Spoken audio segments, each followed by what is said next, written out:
د جماعت اشاعت التوحید والسنت مقصد دا دی چې څنګه به د عالم اسلام نو د پاکستان نه د شرک او د بدعاتو خاتمه وشي،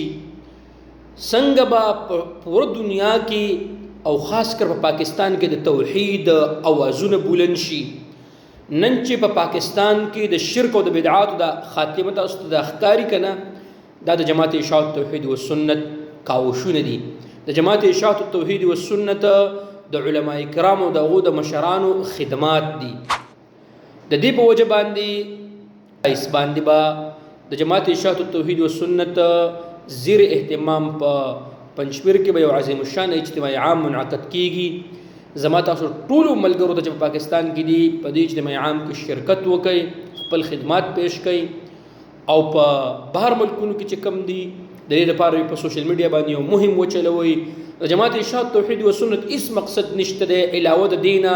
چې څنګه به خلک قرآن ته راوبلو، څنګه به د قرآن او سنت خدمت وکړو، څنګه به خلک د شرک او بدعاتو نه